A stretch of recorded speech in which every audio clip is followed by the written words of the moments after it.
Hey guys, my name is Allie. I'm in Professor Lenig's class on Modern Humanities, and I'll be speaking to the point of Monet's Water Lilies painting being the most influential and explicative form of art that we've seen in the 19th century. My kind of outline that I've been going off of is, first off, I'm going to be talking about why do we study art and what's the importance of art. Then we'll be going into who Monet is, why was he an artist, and how was he influential. And lastly, I'll be hitting on the point of the actual painting Water Lilies, its influence on art and culture today. So let's dive in. First off, why do we study art? We study art to learn and to grow from the past, to be able to influence and develop our art forms in the future. And kind of like going off of that, why is art the most basic form of human expression? That would be because it's able to both allow the artist and the actual observer the chance to be able to realize their own feelings within them and be able to express that onto a piece of paper, a canvas, a piece of rock, piece of wood, whatever it may be that their canvas or art piece is. They're able to go ahead and express those feelings of hurt or regret or sorrow, or maybe even happiness, joy, gladness, whatever that may be, and everything in between. Next off, we're going to move into Monet and who he was. Monet was a painter in the 18th and 19th century. He was very well known for several paintings. Probably the most well-known painting of his is his Water Lilies painting. He is known for those intricate paintings rather than kind of like a basic painting of Impressionism. He is more of a post-impressionistic artist. And he's important to the history of art because he was able to kind of break the boundaries of how art was done before. He was able to really portray like, hey, this is something I care about, put into a piece of paper or a piece of wood or whatever.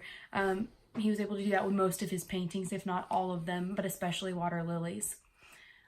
He was able to basically challenge other artists as well to be able to break the barriers or rules that had been set forth prior to him as to how art was supposed to be made and how you were supposed to feel about art. And then kind of like, let's dive into the actual painting itself now.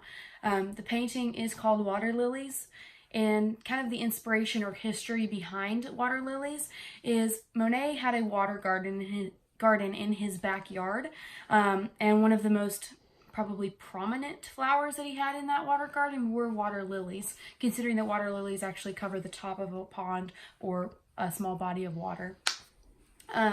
They're also very intricate, beautiful flowers. They each sit on their own little pad, and they're quite beautiful to look at. And considering that his was one of the most prominent flowers were those water lilies, he decided to make a painting about those, and obviously threw in other flowers in the background, but he wanted the focus of that painting to be water lilies.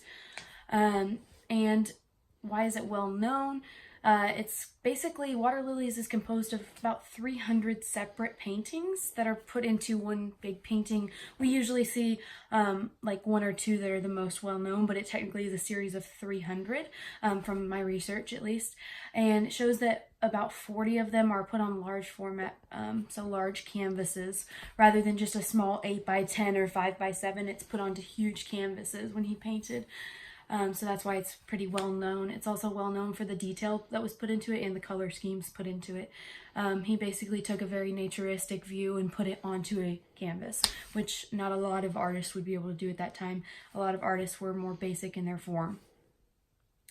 Why do we study this painting specifically? Would be because we study it to be able to get a better understanding and knowledge of art history from this one specific painting, purely because it was the vast amount of paintings that were tied into one big group, over 300. Not a lot of artists ever did that. He was one of the first of his kind to be able to take multiple canvases or multiple paintings and put them into one big experience for not only the artist himself, but also the observers of this painting. And it also shows us how to develop from his paintings, how we should go ahead and make our paintings, our sculptures, our drawings, our sketches, whatever, more intricate, more detailed, more colorful, and possibly even put them onto multiple canvases like he did with Water Lilies. Overall, I would say we study Monet purely because of his ability to challenge the societal norms of art. Also, we are able to study him because he was one of the most well-known painters. He was an extremely detailed painter. He was one of the best painters of the 19th century, and I truly believe that Water Lilies was his most explicative painting of the 19th century, not only for him, but every artist that was known. Thanks, guys, for listening. Once again, I'm Allie. Thanks.